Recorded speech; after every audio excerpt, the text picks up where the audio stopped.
Hello friends, Microsoft word सीखने की series में एक बार फिर से आपका स्वागत है। और आज की इस क्लास के अंदर हम रेफरेंस मेन्यू के सभी ऑप्शंस डिटेल में जानेंगे। तो यहाँ पर मैंने रेफरेंस मेन्यू पर क्लिक करा तो यहाँ पर देखिए काफी सारे ऑप्शंस आ गए हैं। और यहाँ पर जो पहला ऑप्शन है वो है टेबल ऑफ कंटेंट्स। इसकी हेल्प से आप क्या कर सकते हैं, एक इंडेक्स क्रिएट कर सकते हैं। जो भी बुक आप बना रहे हैं अपने MS वर्ड डॉक्यूमेंट के अंदर, जो भी PDF क्रिएट कर रहे हैं उसके अंदर जो भी इंपॉर्टेंट टॉपिक है उनकी आप एक इंडेक्स बना सकते हैं। और जब कोई यूजर उसके सामने दिए गए पेज नंबर पर कंट्रोल के साथ क्लिक करेगा तो वो डायरेक्ट उसी टॉपिक पर पहुंच जाएगा जिसके सामने वाले पेज नंबर पर उसने क्लिक करा था। तो देखिए एग्जांपल के लिए मैं आपको दिखाता हूं कि हम करने क्या वाले हैं। तो यहाँ पर देखिए मेरे पास एक पहले से बनी हुई बुक है और इस बुक के अंदर देखिए आपको सभी इंपॉर्टेंट टॉपिक मिल जाएंगे एज ए इंडेक्स। यहाँ पर देखिए फर्स्ट पेज पर यहाँ पर देखिए शुरुआत में ही मैंने एक इंडेक्स क्रिएट कर लिए और यहाँ पर सभी टॉपिक्स आपको दिखाई दे रहे होंगे। इस बुक के अंदर जो भी टॉपिक्स हैं और इनके सामने पेज नंबर दिखाई दे रहे हैं। अब जैसे मान लो जो भी इस बुक को रीड कर रहा है तो यहाँ पर जो भी टॉपिक लिखा हुआ है उसे उस पर पहुंचना हो, जैसे लिखा हुआ है how to work with SQL,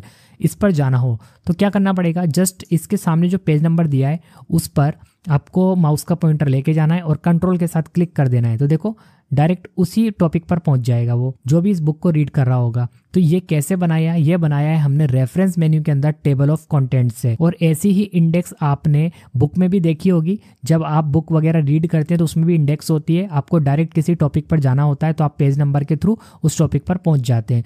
तो हम क्या कर सकते हैं, कंप्यूटराइज भी एक इंडेक्स क्रिएट कर सकते हैं जो काफी हेल्प करेगी हमारी डायरेक्ट उस टॉपिक पर पहुंचने में। तो देखिए फ्रेंड्स, इस ऑप्शन को बताने के लिए मैंने ऑलरेडी एक यहाँ पर डॉक्यूमेंट बना लिया है। इस डॉक्यूमेंट में अभी कोई भी इंडेक्स नहीं बनी हुई। तो देखो इंडेक्स बनाने से पहले हमें एक काम करना है कि शुरुआत में हमें कुछ ब्लैंक पेजेस चाहिए होंगे, ठीक है। तो हम यहाँ पर शुरुआत में एक ब्लैंक पेज लेकर आएंगे। वैसे जब काम करना आप स्टार्ट करो तो शुरुआत में एक हाथ पेज छोड़ देना, बाद में वैसे आप चाहो तो ऐड कर सकते हो। तो अभी मैंने ऐड नहीं करा था तो मैं यहाँ पर पहले कुछ पेज ऐड कर लेता हूँ ब्लैंक। तो उसके लिए मैं इंसर्ट मेन्यू में जाऊँगा और यहाँ पर क्लिक करूँगा ब्लैंक पेज पर।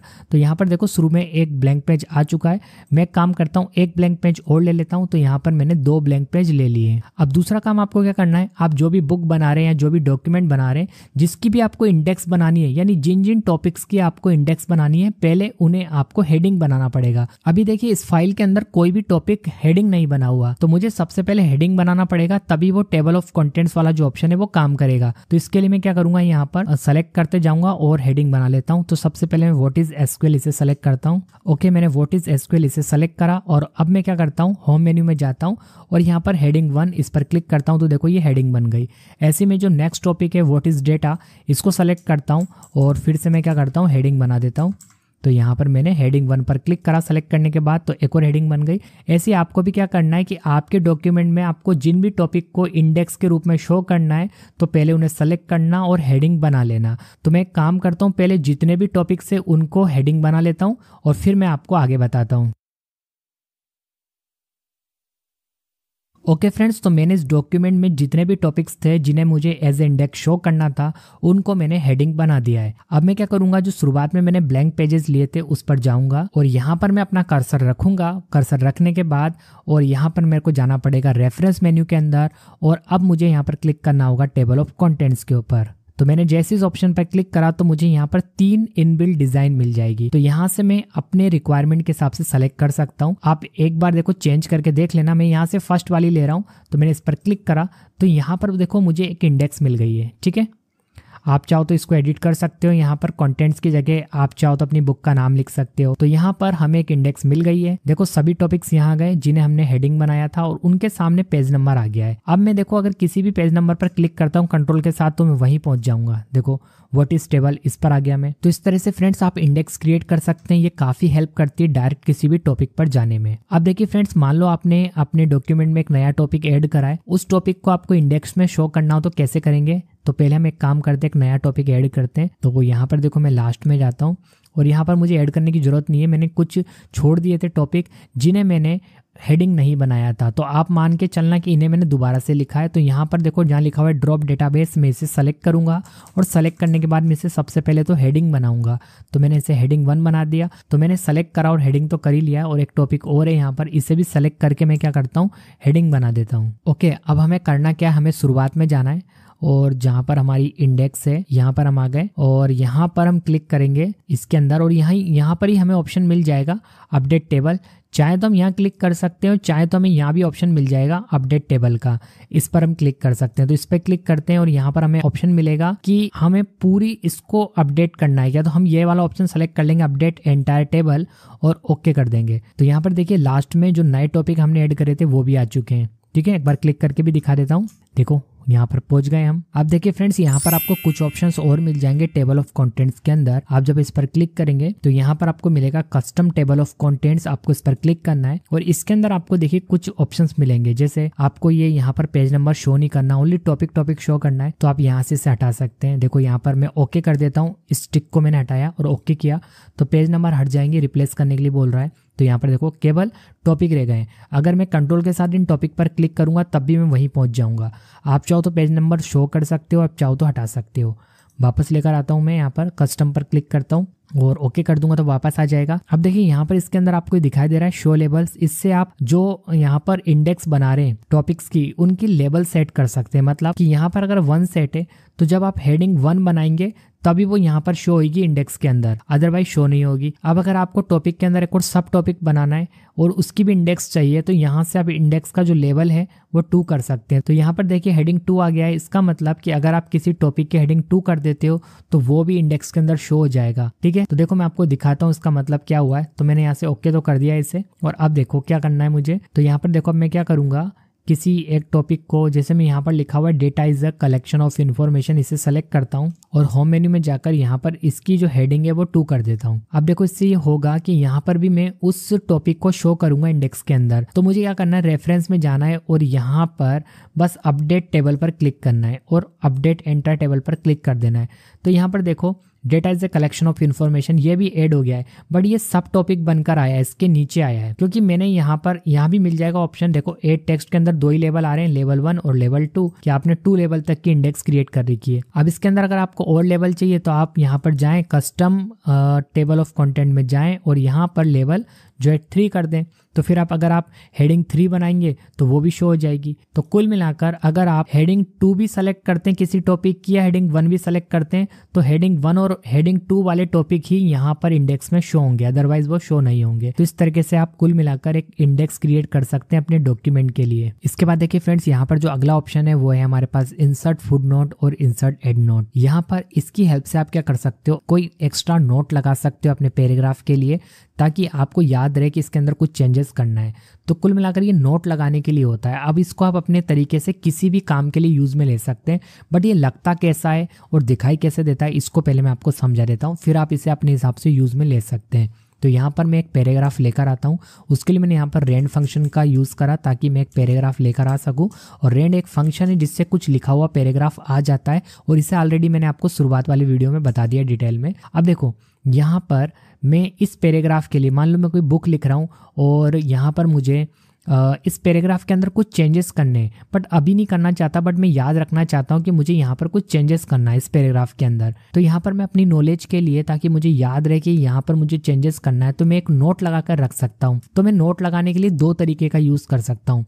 एक तो है हमारे पास फुट नोट और एक है हमारे पास एंड नोट। तो पहले मैं फुट नोट लगाता हूँ, इस पैराग्राफ के लिए लगा रहा हूँ। मैंने कर्सर यहाँ पर क्लिक करके रखा है, जहां लगाना हो वहां आप कर्सर को रखें। तो यहाँ पर मैंने इंसर्ट फुट नोट पर क्लिक करा तो देखो फुट नोट कहाँ लगता है, उसी पेज पर जिस पे आप लगा रहे हैं। तो मैं इस पेज पर हूँ, इस पेज के लास्ट में लगेगा।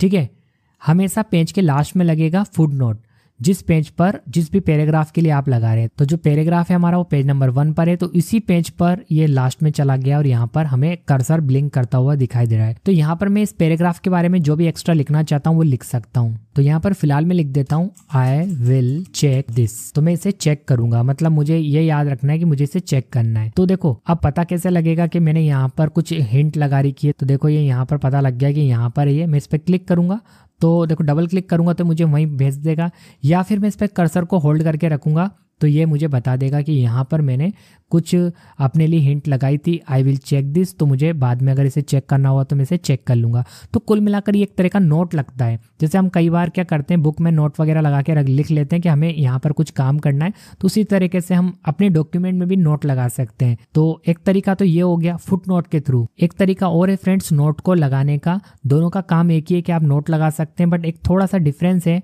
वो ये है कि जैसे मैं इस पैराग्राफ के लिए लगा कर दिखाता हूँ आपको, यहाँ पर भी मैं सेम बात लिखूंगा कि मुझे इसमें चेक करना है। तो फुटनोट तो हमने लगा लिया, फुटनोट उसी पेज पे जाकर लगता है। अब जो एंड नोट होता है ना, अगर आपके डॉक्यूमेंट में एक से ज़्यादा पेज है तो ये सबसे लास्ट में जाकर लगेगा, जो आपके जितने भी पेज हैं उसके बाद में जो लास्ट पेज होगा उसमें जाकर लगेगा।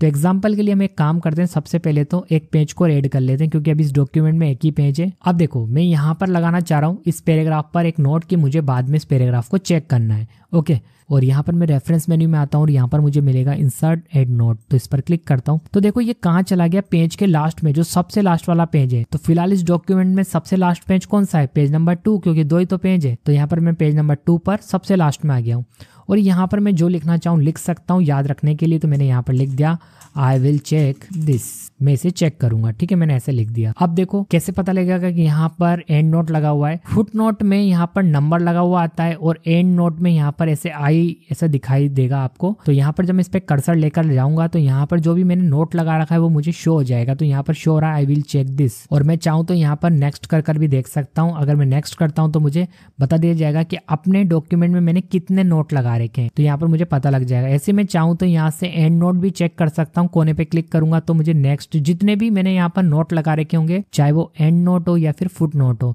तो मैं नेक्स्ट करके देख सकता हूँ। ठीक है, और शो नोट्स पर क्लिक करता हूँ तो यहाँ पर मुझे मिल जाएगा और ओके कर दूंगा तो यहाँ पर शो हो जाएगा। अब शो में भी 2 ऑप्शन आ जाएंगे कि आपको फुट नोट चेक करना है या एंड नोट चेक करना है। और वैसे तो बहुत अच्छा तरीका है कि यहाँ पर आपको ऐसे दिखाई देगा अलग से, आप उस पर कर्सर ले जाकर रखेंगे तो ये शो हो जाएगा।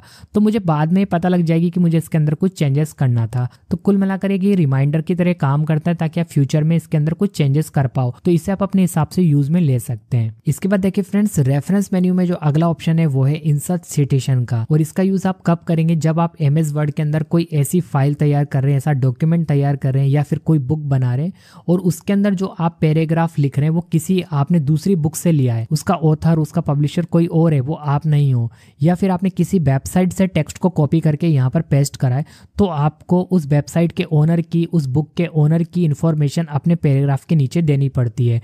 ऐसा करना पड़ता है जब आप अपनी बुक को पब्लिश कर रहे होते हैं, उस समय उसकी जरूरत पड़ती है।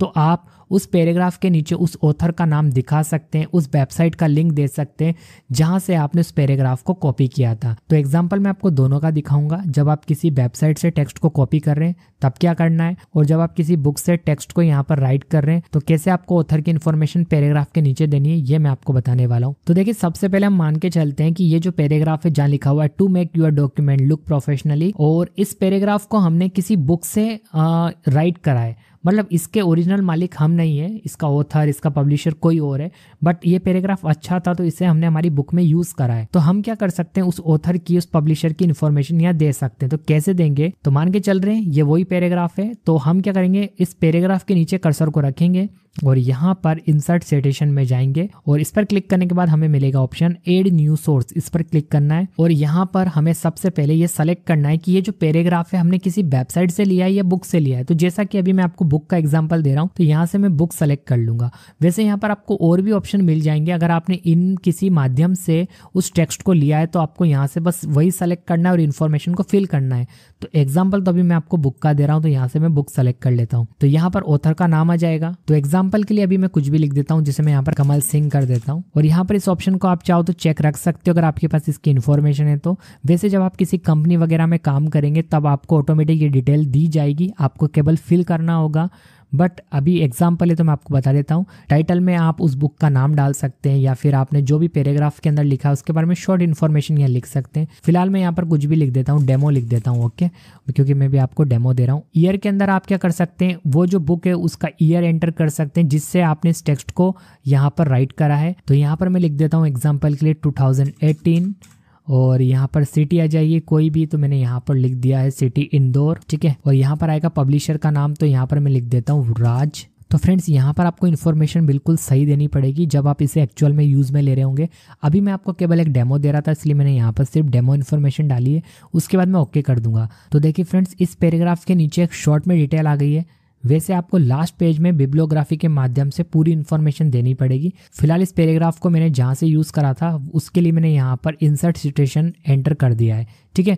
अब जैसे मान लो मैं आपको एक एग्जांपल और दे रहा हूँ, सेकंड पेज पे चलता हूँ और यहाँ पर मैंने इस पैराग्राफ को किसी वेबसाइट से उठाया, ना कि बुक से उठाया। तो उसके लिए मुझे अगेन क्या करना पड़ेगा, एक सिटेशन एंटर करना पड़ेगा। तो इंसर्ट सिटेशन में जाता हूँ और एड न्यू सोर्स पर क्लिक करता हूँ और इसके बाद यहाँ से बुक चेंज कर लूंगा। अगर बुक से उठाया है तो मैं यहाँ पर बुक ही रहने दूंगा, लेकिन मैं यहाँ से वेबसाइट को सेलेक्ट करूंगा और यहाँ पर अगेन यहाँ पर ऑथर का नाम आएगा तो मैं यहाँ पर के लिख देता हूँ और यहाँ पर आ जाएगा हमारे पास next name of web page. तो उस वेब पेज का नाम जहाँ से आपने उठाया है, तो यहाँ पर मैं वेब पेज का नाम कुछ भी लिख देता हूँ अभी डेमो। और नेम ऑफ वेबसाइट आएगा, वेबसाइट का जो यूआरएल है वो आपको वैसे तो यहाँ पेस्ट करना है। तो वेबसाइट का आप यहाँ पर नाम लिख सकते हैं, जो भी वेबसाइट का नाम है। तभी मैं यहाँ पर सिर्फ डेमो लिख रहा हूँ क्योंकि मैं डेमो दे रहा हूँ आपको। और यहाँ पर उस वेबसाइट का जो ईयर है जब वो वेबसाइट पब्लिश की गई थी वो आप यहाँ पर एंटर कर सकते हैं। और इसके बाद आपको यहाँ पर ईयर, मंथ और डे एंटर कर देना है। इसके बाद देखिए यहाँ पर उस वेबसाइट का यूआरएल, उस वेबसाइट का लिंक आपको कॉपी करके पेस्ट करना है जहाँ से आपने इस पैराग्राफ को उठाया है। तो एग्जांपल के लिए मैं यहाँ पर लिख देता हूँ www.demo.com। ओके, तो यहाँ हमने एक डेमो के लिए वेबसाइट एंटर कर दी है। वैसे आपको यहाँ पर बिल्कुल सही वेबसाइट एंटर करनी होगी जब आपने किसी वेबसाइट से पैराग्राफ को अपनी बुक में यूज़ कराए। तो उसके बाद बस आपको ओके कर देना है। शॉर्ट इन्फॉर्मेशन आ गई है। ऐसे फ्रेंड्स आपने अपने बुक में जो भी पैराग्राफ जहाँ से भी लिए बस आपको उनकी इन्फॉर्मेशन इंसर्ट सिटेशन में जाकर ऐड करनी है और उसके बाद आपको नेक्स्ट काम करना है वो है बिब्लियोग्राफी देने का। क्योंकि फ्रेंड्स देखिए ये जो रेफरेंस टैब है ये थोड़ा सा एक एडवांस टैब है और इसके अंदर जो ऑप्शंस हैं वो एक बुक पर काम करने के लिए बने हैं। क्योंकि MS वर्ड को केवल नॉर्मल कामों के लिए यूज में नहीं लाया जाता, इसको आप एडवांस तरीके से यूज कर सकते हैं। जैसे बुक वगैरह बनाने के लिए जब कोई बुक पब्लिश करता है तो वो MS वर्ड में तैयार कर सकता है। आप चाहो तो इसके अंदर स्क्रिप्ट लिखने का काम कर सकते हो। MS वर्ड के अंदर बहुत सारा काम किया जाता है, तो उसके हिसाब से यहाँ पर ऑप्शन दिए गए हैं। तो यहाँ पर हम चलेंगे अब लास्ट पेज में और यहाँ पर हम लास्ट पेज में आ गए और यहाँ एक मैं ब्लैंक पेज लूंगा, ठीक है। और ब्लैंक पेज लेने के बाद यहाँ पर मुझे बिब्लियोग्राफी दिखानी होगी। जितने भी पैराग्राफ मैंने जहाँ से भी उठाए थे उसके बारे में मुझे तमाम जानकारियाँ देनी पड़ेगी। तो उसके लिए मैं जाऊंगा यहाँ पर स्टाइल जो है वो APA सेलेक्ट रखूँगा और यहाँ पर जाऊंगा मैं बिब्लियोग्राफी के अंदर और यहाँ पर मुझे 3 स्टाइल मिलेगी। मैं कोई सी भी स्टाइल ले सकता हूँ, आप अपने हिसाब से ले लेना। तो यहाँ पर मैं फर्स्ट वाली ले लेता हूँ।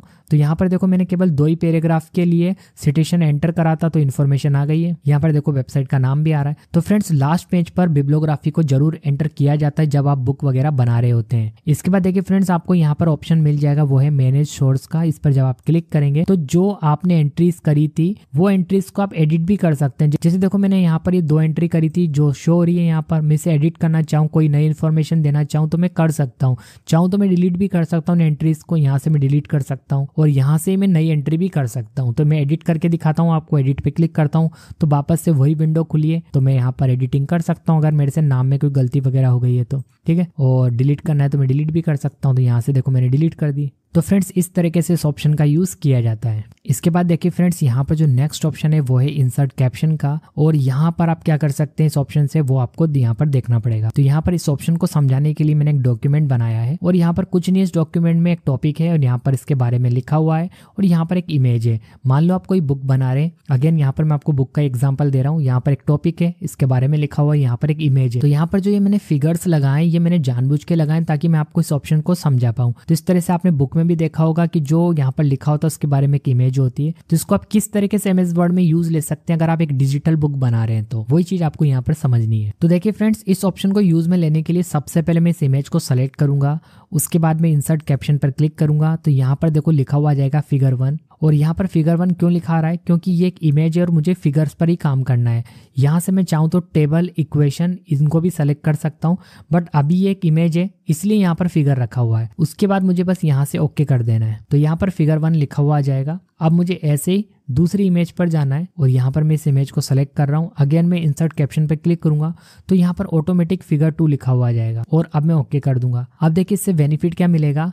जैसे मान लो मेरे डॉक्यूमेंट में बहुत सारी इमेजेस हैं और मैं उनकी एक लिस्ट बनाना चाहता हूँ, इंडेक्स बनाना चाहता हूँ, तो मैं इंसर्ट कैप्शन में जाके पहले सबको यहाँ पर असाइन कर दूंगा फिगर और फिर मैं बना सकता हूँ। कैसे, तो एक काम करता हूँ, सबसे पहले मैं एक ब्लैंक पेज ले लेता हूँ। तो मैंने यहाँ पर ब्लैंक पेज पर क्लिक करा, लास्ट में एक ब्लैंक पेज आ गया। अब मैं रेफरेंस में जाऊंगा और यहाँ पर देखो दिखाई दे रहा है आपको इंसर्ट टेबल ऑफ फिगर, इस पर क्लिक कर दूंगा और यहाँ पर मैं अभी सीधे ओके पर क्लिक कर रहा हूँ। तो यहाँ पर देखो एक इंडेक्स बन गई है कि फिगर 1 पेज नंबर 1 पर है और फिगर 2 पेज नंबर 2 पर है। अब अगर मुझे पहली जो इमेज है, पहला फिगर है, उसको देखना हो तो मैं इस पर बस कंट्रोल के साथ क्लिक करूंगा और मैं वहीं पर पहुंच जाऊंगा। तो इस तरीके से आपके डॉक्यूमेंट में जो भी इमेजेस है उनके आप इंडेक्स बना सकते हैं। अब आप चाहो तो इक्वेशन के ऊपर भी इस काम को अप्लाई कर सकते हैं। मान लो आपने अपने पेज में बहुत सारी इक्वेशंस ले रखी है, तो आप किसी भी इक्वेशन की एक इंडेक्स बनाना चाहते हैं, डायरेक्ट उस इक्वेशन पे पहुंचना चाहते हैं तो आप बना सकते हैं।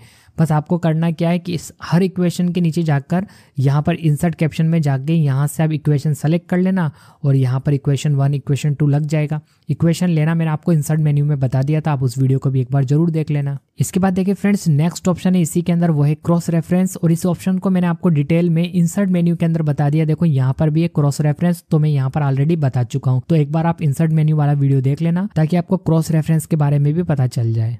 इसके बाद देखिए फ्रेंड्स, यहाँ पर जो नेक्स्ट ऑप्शन है वो है हमारे पास मार्क एंट्री।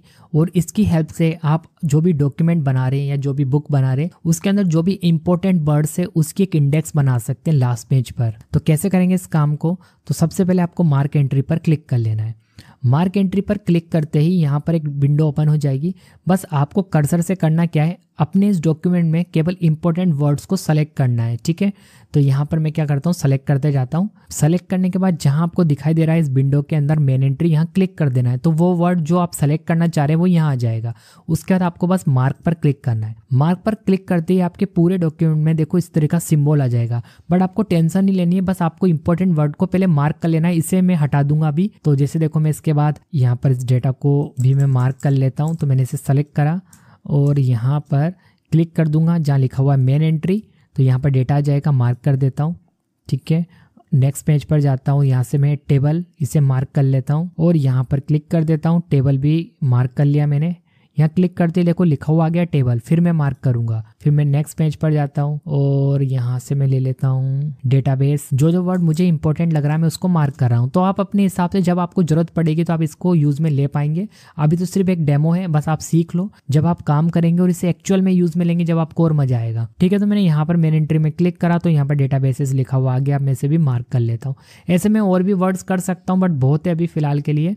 अब मैं क्या करूंगा, यहाँ पर क्लोज पर क्लिक कर दूंगा। अब जाऊंगा मैं पेज के लास्ट में।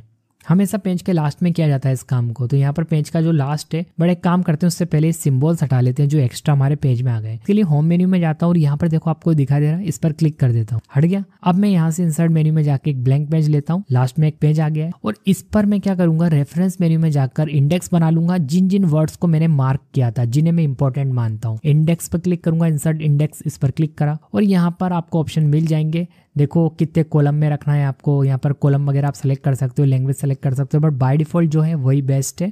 ओके कर देता हूँ मैं। तो यहाँ पर 2 कॉलम सेलेक्ट था तो 2 कॉलम में इंडेक्स आ गई है। बताया जा रहा है कि जो डेटा है वो पेज नंबर 1 पे लिखा हुआ है, ये वर्ड पेज नंबर 1 पे, डेटाबेसेस जो है पेज नंबर 3 पर है, यहाँ पर जो टेबल है वो पेज नंबर 2 पर है, ये वाला जो वर्ड है वो है पेज नंबर 1 पर। तो इस तरीके से आप क्या कर सकते हैं, इंपॉर्टेंट वर्ड्स की एक टेबल बना सकते हो। तो मैंने आपको इस ऑप्शन को एक बुक का एग्जाम्पल देके समझाया है। आप चाहो तो इसे किसी और काम में भी यूज में ले सकते हैं। ठीक है, तो यहाँ पर हम एक काम और करते हैं कि अपडेट इंडेक्स से देख लेते हैं। इसके लिए क्या करना पड़ेगा कि मान लो आपने एक नया वर्ड अपने डॉक्यूमेंट से इंपॉर्टेंट बनाया है। जैसे मैं यहाँ पर बना देता हूँ कुछ भी एग्जांपल के लिए, जैसे मैं इसको बना देता हूँ। यहाँ पर फिर इसे सेलेक्ट करता हूँ। एक नया वर्ड ऐड करा है कुल मिलाकर आपने अपने डॉक्यूमेंट के अंदर और मैं इसे मार्क कर देता हूँ। अब इसे भी मुझे यहीं पर लेकर आना है। कहाँ पर? इसके अंदर। बट पहले होम में जाकर इस सिंबल को हटा लेते हैं। अब देखो यहाँ पर मुझे लेकर आना है जो नया वर्ड मैंने मार्क करा था। तो मैं क्या करूंगा, यहाँ पर देखो यहाँ रखा मैंने और अपडेट कर दूंगा। बस किसी के भी सामने रख लेना और अपडेट कर देना। जब अपडेट एक्टिवेट हो जाएगा